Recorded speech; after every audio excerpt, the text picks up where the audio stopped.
Hey guys, what's growing? It's Heather at Bush Poppy Farm, and it is Tuesday. I didn't post yesterday. I was busy doing stuff, but also just kind of needing to be quiet.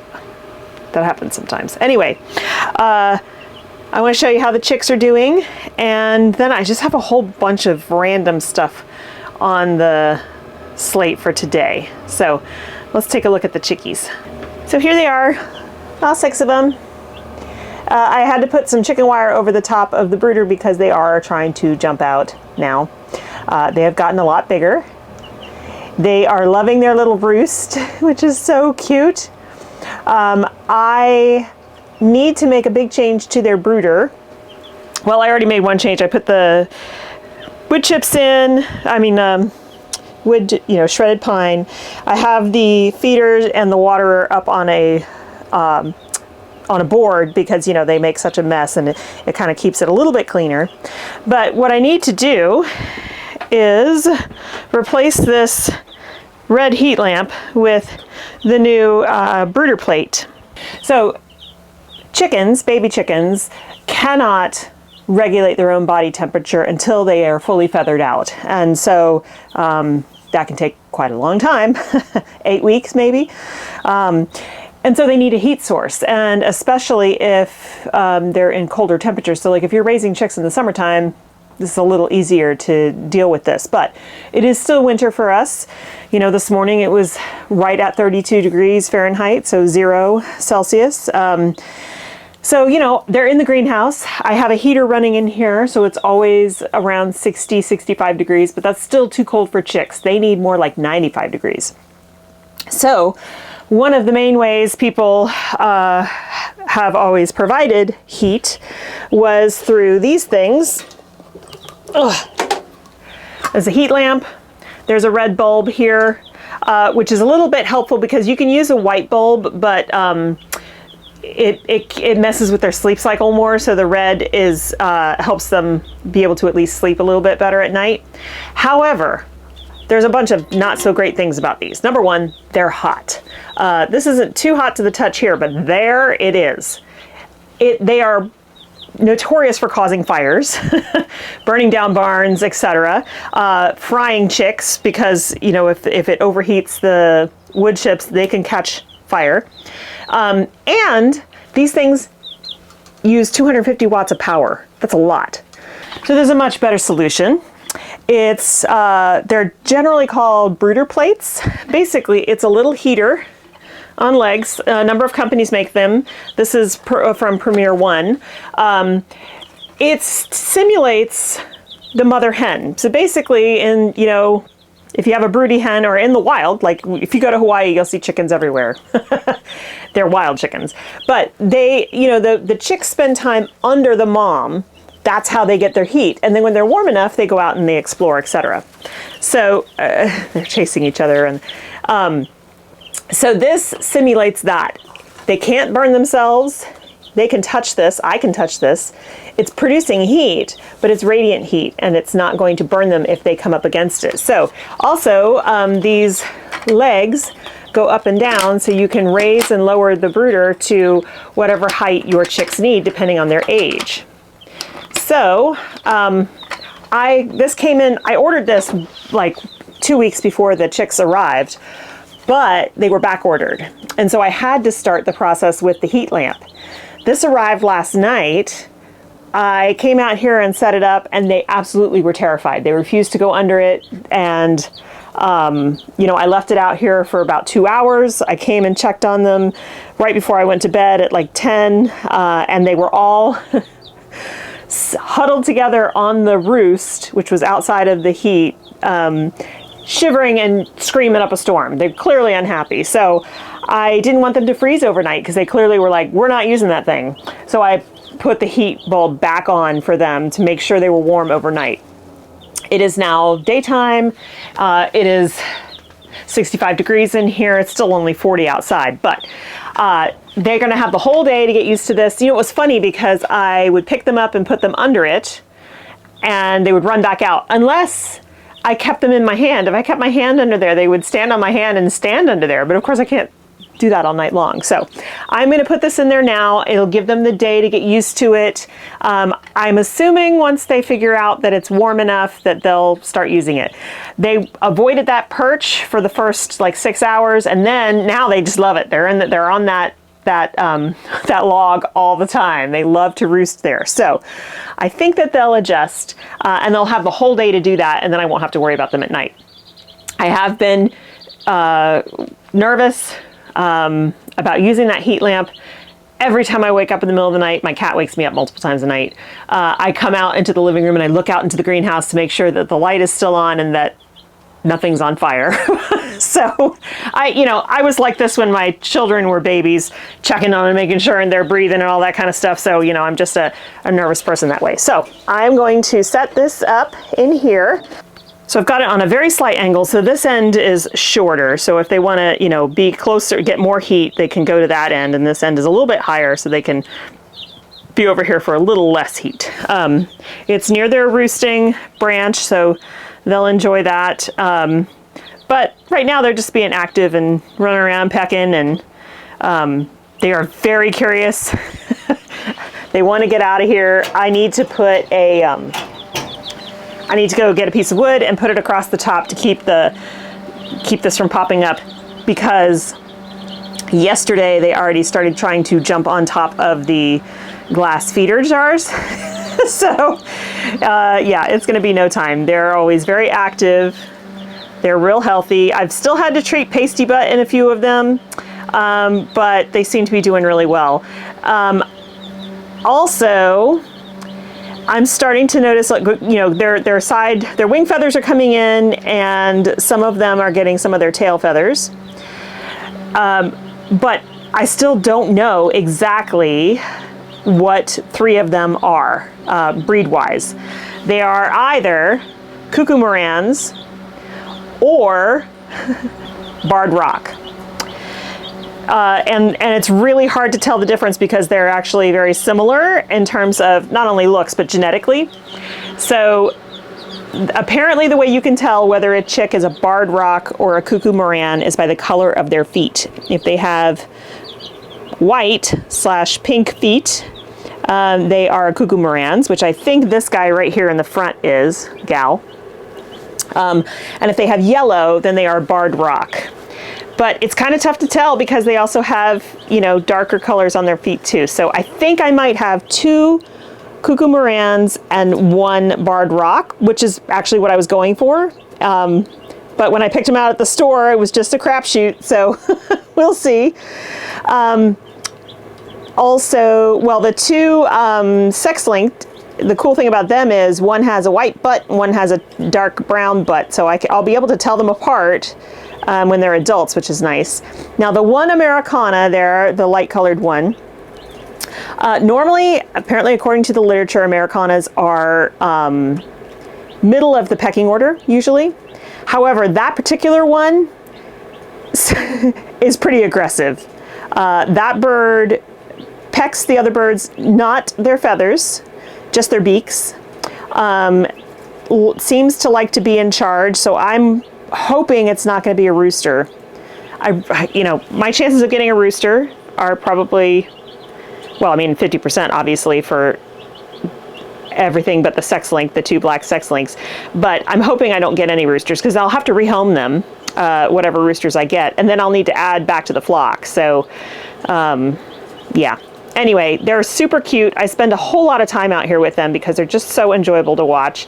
They're growing fast. They seem healthy, and we got all of the materials we needed this weekend, and they were delivered this morning to start making their chickshaw, which will be coming up in the next couple videos, starting today. But there's a bunch of other stuff I need to do as well. So right now I'm going to head out to the farm. We are having intermittent showers today, which is fine because I'm going to be in the high tunnel weeding. I'm pretty desperate to weed out there. And I need to water everything that's in the greenhouse. I'm running out of space in here. I have space on heat mats, but I need light space in here. So tomorrow I need to bring a few more trays of things out to the farm because I just don't have the space in here anymore. And the stuff that really needs the light it needs to have the warmer temperatures of this greenhouse are all the tomatoes and peppers, which are doing well. They're all germinated and everything. And also the cucumbers and the squash and all that kind of, they need a lot more warmth than they can get at that greenhouse right now, at least overnight. So they need to stay in here. So I need that light space for them. And the flowers are going to go out there anyway. So I need to sort through these trays. The seedlings are looking great. I mean, they're growing great. They're looking healthy. I do need to up pot a whole bunch. I have up there are 4 trays of things, flowers that are ready to go out to the farm or get potted up. And so I really need to get that done the next couple days. The other thing I need to do this week is the dahlias arrive, the dahlia tubers. So I need to get those laid out in trays to start pre-sprouting. But again, I need space in order to do that. So the good news is I don't have any major seed starting.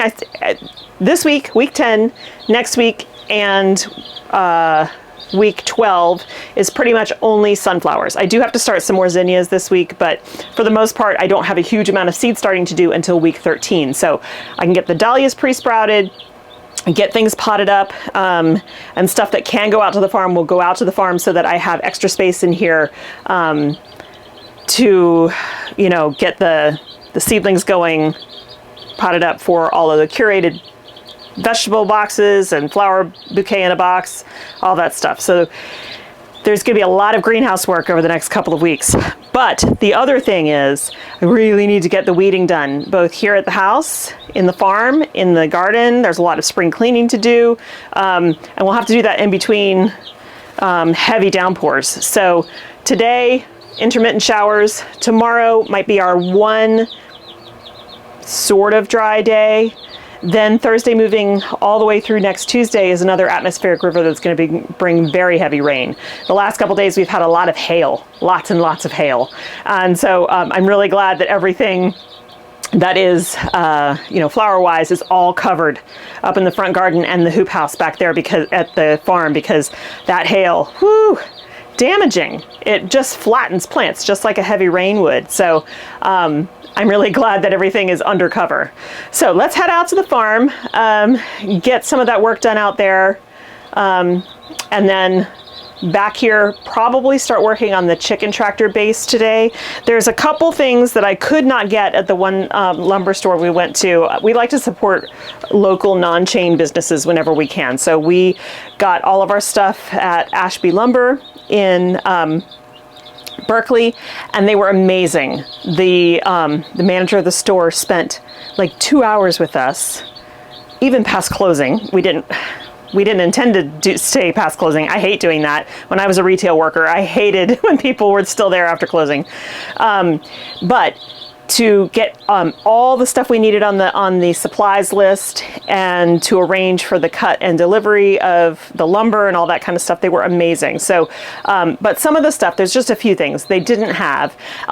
One of them being 1-inch hardware fabric. So 1 inch is, I actually have it here on my seedling table.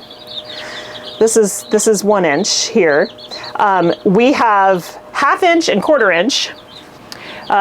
We were able to get that because we need both of those, and I have them already on here at home. But 1 inch they didn't have, so I'm gonna actually have to call around. Sometimes things like that aren't as often used, and so not everybody carries it. So I need to call around for that, because I can put the bottom frame of the chickshaw together, but the wood-wise with the lumber, but then I can't go any further until I get that 1 inch hardware cloth attached. And so I'm gonna check a hardware store that's right next to my kids' school when I go pick one up today, and see if they have it, and then I can just bring that back and keep going. So I'm gonna say goodbye to the chickies right now, and I hope that they will start using this heater. I mean, I really want to be able to see them under there, so I feel confident in leaving them in here tonight. I mean, they don't seem scared, so they're looking kind of curious at it, right? They're like, what is that? What is that, guys? I know y'all love your roost. They're over there now because I'm not over there. I've been trying to handle them a lot, but they still, Anyway, I'm hoping they'll get used to going under there and they'll feel the heat and they'll be like, oh, that's where we can go get warm. They're looking like they're interested. Yeah, so fingers crossed, because this, I won't have to worry about starting a fire. I know they'll stay nice and warm under there. They should be really happy. And one of them's venturing under. Oh, that's a good sign. Usually once one goes under, the rest will be like, hey, what are you doing? See? Oh, yes. That's great. All right, so they're gonna have this thing all day. That means hopefully by tonight, yeah, okay, that's good. 2 of them are under there. They can feel the heat. It's not that cold in here right now, so I don't expect them to stay under there right now, but I wanna be able to see them later this evening huddled up under there. You know, one of the things about renting a property is that you have very little leeway in stopping thieves. So all I had here was 2 toolboxes. They didn't even have very much stuff in them, and they've been stolen. And I'm just so angry. I'm so tired. I wish that I had my own space that I could properly contain, and that I was there all the time, and so I wouldn't get stuff stolen. It's so frustrating. And you know, they left a whole bunch of other stuff. Like, I don't know what they thought they were getting in 2 unlocked small plastic toolboxes. It's so frustrating. It's so frustrating. I just gotta let that go. It's just money, but it just also feels like, I know people are here walking around at night, or even during the day when there's nobody here, seeing what they can take. And, our friends who lease the house, the Spice House over here, which is an unfinished building, they keep all their tools and stuff in there unlocked, but their trucks were broken into multiple times, thieves stealing whatever they could find in the trucks. It's just so annoying. I guess what this means is I will just permanently put all of my tools and stuff in the car, and they'll just stay in toolboxes in the car, and I'll just have to go to and from there to get what I need, because clearly they don't care about plants, so that's good. I don't know. I don't know, guys. Sorry, I know that was a big rant, but it's super frustrating. It's super frustrating. However, I have been working in here for the last half hour. I was like, oh, I should plant the lilies, and then I started sweeping, and then of course I got swept up in literally sweeping everything that needed to be swept, but it looks so much better. Okay, so this was such a mess. There was so much rodent poop everywhere and dirt and stuff. All that under there is extra plastic, extra shade cloth for the hoop house, which I don't know that we'll use maybe this summer. It's got some holes in it from the rodents, but that's not a big deal. And then there's extra lock channel and wiggle wire back there, and then this is all extra pots and stuff, which I actually will be using very soon. Up here are the seedlings that I brought out so far. There's gonna be a lot more. And then over here, I've got beehive stuff that I can't stick outside yet because the weather will destroy it. These are my French cans that are drying because I used them over the weekend for a bouquet bar. There's an extra box right here. I don't have a place for yet, but I wanted to keep it out of the wet. These are the lilies, and I really do want to get them planted pretty soon because the rats and the mice are going to get in here and start messing with them. And some of them are already sprouting, which is not unusual, you see. But you don't want that to happen. There's a lot of them actually already sprouting. So you want to get those in the ground as soon as possible. These are peonies still, which I don't even know if are going to be viable. Those need to go into big pots. But this 4x4 is going to house the lilies, as well as these crates here and these 2 crates over here. The reason they're separated is that this window right here doesn't exist. there's no glass. And so when it rains, it all comes in, and that's why I moved the table over here so that the stuff wouldn't get sopping wet all the time. It's fine if the lilies get wet. So what I need to do before I can plant them is I need to get newspaper or some kind of, paper to line them, line the crates, and then fill them with compost, of which I still have plenty out here. And that'll be more than enough to help top off this bin and fill these crates. And then once those cans dry, I can put all those away. And I just want to try to keep it neat and tidy in here. All this stuff back here will get used during the season. All of these T-posts and stakes and everything, those all get used during the season because they help string up the Hortonova flower netting, and so they won't be taking up this corner anymore once we start getting all the planting done. And then of course the bee boxes will go out late April, once we get the nuke going, they'll go out there, and so those will be out of here. And that'll have a little bit more, free up a little bit more space. But I'm still having a hard time letting go of somebody coming in here and stealing my toolboxes.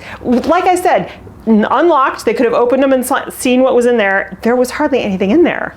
I had a couple screwdrivers, like a hammer, some nails, like random hardware, which that really sucks because all of that hardware, all that random hardware was leftover hardware from the hoop house build and everything, and I could have used that. So that really, that's really annoying.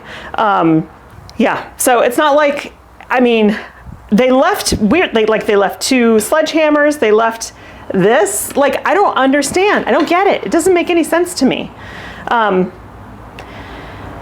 Anyway, what's the old saying? No use crying over spilled milk, but I'm still really angry.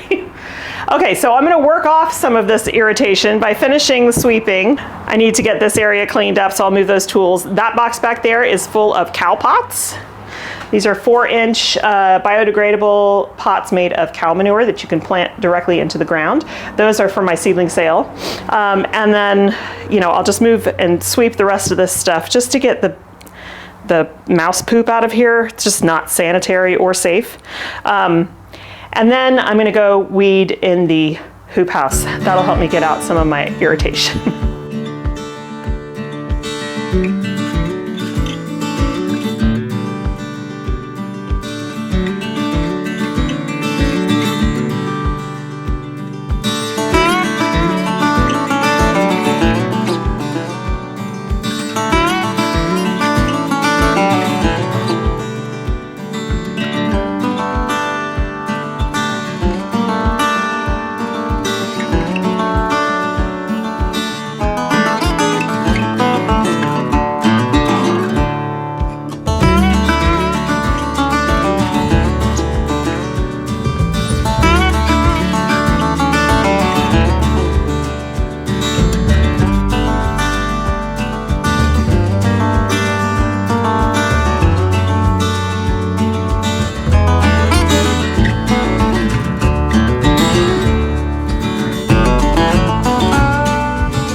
Well, I'm definitely still really ticked off about the theft, but at least I got some stuff done in here. I got most of the high tunnel weeded.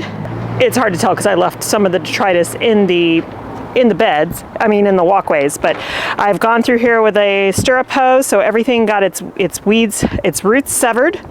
I'm starting on this area here. I'm gonna need shovels for that stuff down there, but not a problem. I have shovels. I just don't have time today. Today I need to take off because I have to go get my eldest at school, but I will not have to stop and get 1x1 hardware cloth because it's right here at the farm. 2 big rolls of it. So I'm gonna see if this smaller one is 4x4, because if it is, I'm just gonna take that and we'll call it good. Well, I was gonna come home and do some work, start working on putting the chickshaw base together, but it's getting late. I had a lot of other stuff I had to take care of, and I'm cold, sore throat, and a headache, so I think I just need to go inside. But good news, the chicks have totally taken to the heat brooder plate. They're happily tucked in under there. When I come in, they kind of get all rustled up and they come out and stuff, but they've figured it out. They're nice and warm in there. So that is a big relief. All right, I will see you guys tomorrow. I'm looking forward to getting a lot of stuff done, and back out at the farm, I will be finishing up the weeding in the high tunnel, and then I've got to bring the tools here and do the weeding here because it is needed. But real quick, I want to show you something fun. The peonies are starting to come up. That is so exciting. Not everywhere, but in a few places. So that is really good news. This, I don't know. I think that's just something from previous. Oh yeah, because there's another peony back there. Yes. Yes, yes, yes. And these ice crystals tulips have much longer stems than the ones in the greenhouse, so they'll be good. These are ice crystals. I don't know what this variety is. I don't even remember, but they haven't started to bulb up yet. Oh yeah, they have. There's one down in there, but these are going to be really tall. Whew.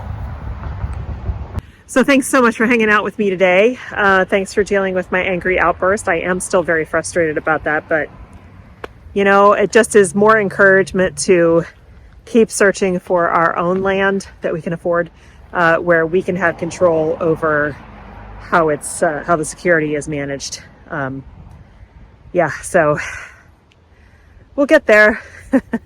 Thanks for hanging out with me today. I hope you guys have a wonderful time in your garden, and I'll see you in the next one. Bye.